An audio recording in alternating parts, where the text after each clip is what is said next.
samping kita dari alam yang penuh dengan kebodohan menuju alam yang ilmiah.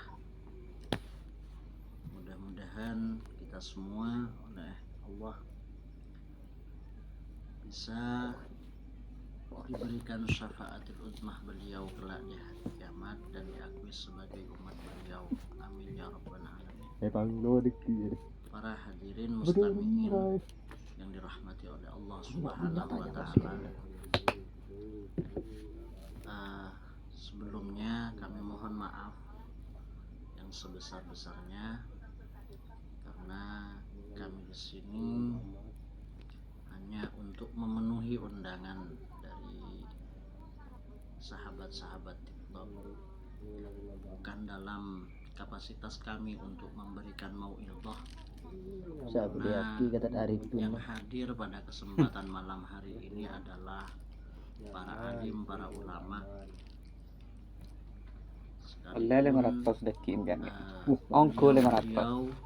Jawa lebih sekali tadi. Ini adalah room kajian yang kami ketahui adalah orang-orang alim yang sudah lebih alim dari kami selaku pembicara pada kesempatan malam hari ini.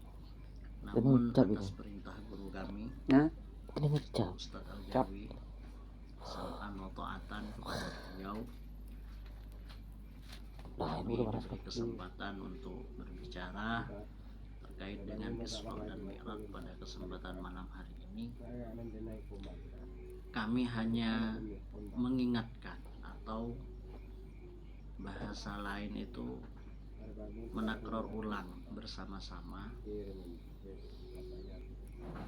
apa relevansi Isra dan Mi'raj yang sudah dilakukan oleh Rasulullah SAW terdahulu dengan Isra Mi'raj yang sudah kita jalani pada kesempatan malam hari ini. Ini merupakan sebuah peringatan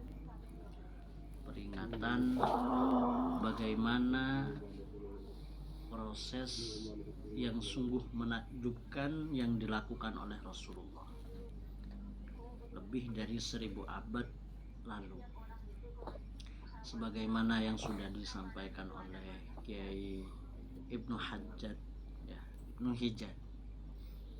Tadi diceritakan bahwa Isra Mi'raj itu adalah proses perjalanan Rasulullah dari Masjidil Haram ke Masjidil Aqsa yang melalui tahapan-tahapan serta singgah di berbagai tempat untuk menjemput sholat. Namun bukan itu yang akan kami sampaikan dan akan kami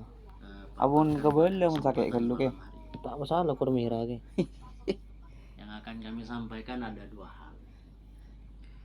Dari perjalanan Isra Mi'raj yang sudah dilakukan oleh Rasulullah ini adalah ada proses di mana Rasulullah sebelum naik ke Sidratil Muntaha itu berjalan atau dijalankan dari Masjidil Haram ke Masjidil Aqsa. Bisa kita katakan bahwa ini adalah perjalanan horizontal, perjalanan yang lurus sebelum naik ke atas. Baru dari Masjidil Aqsa naik ke Sidratil Muntaha, melewati tahapan-tahapan singgah di berbagai lapisan langit, dari langit pertama bertemu dengan Nabi Adam sampai langit ketujuh yang bertemu dengan Nabi Musa, sampai naik ke Sidratil Muntaha. Apa pesan dan hikmah yang bisa kita ambil dari perjalanan ini? Adalah sebelum menghadap kepada Allah, ternyata Rasulullah itu dijalankan untuk berjalan lurus, yang artinya perjalanan ini adalah perjalanan bagaimana seorang makhluk dijalankan untuk singgah di berbagai tempat untuk Muhammad bahasan Muhammad. Benar. atau kita kenal ini adalah perjalanan spiritual bagaimana kita sesama manusia. Kita berperilaku sesama manusia. Proses bagaimana hati kita terlebih dahulu untuk bisa disucikan, untuk bisa berkomunikasi, bermuamalah dengan sesama manusia. Baru setelah proses kita bersama manusia ini, baru proses kita bagaimana kita menyembah Allah dengan sholat kita. Itu adalah hikmah yang bisa kita pahami dari perjalanan Isra kemudian Mi'raj.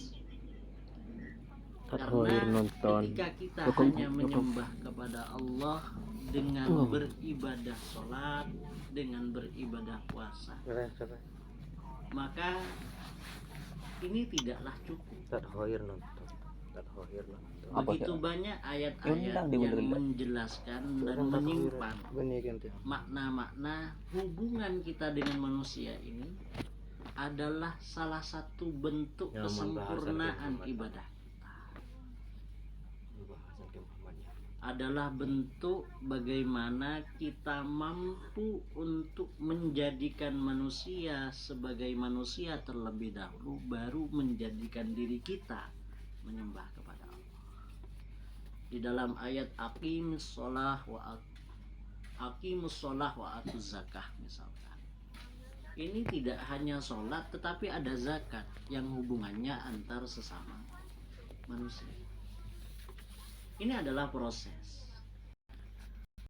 dan hikmah yang bisa kita kaji, proses yang bisa kita ambil pelajarannya. Karena kita ibadah saja itu tidak akan berhasil kecuali kita sama-sama bagaimana memenuhi hak-hak kita kepada manusia yang lain.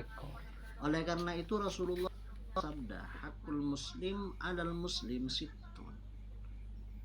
Hak seorang muslim terhadap muslim yang lain itu ada 6. Idza laqitahu fasallim alaihi. Yang pertama, ketika kita bertemu dengan mereka maka mengucapkan salam. Ketika idza da'aka fa'ajibhu, ketika mereka mengundang maka datang. Wa idza stansahaka fansaha. Ketika mereka itu diminta nasihat, kemarin volting berapa punya tapi pas screen deh.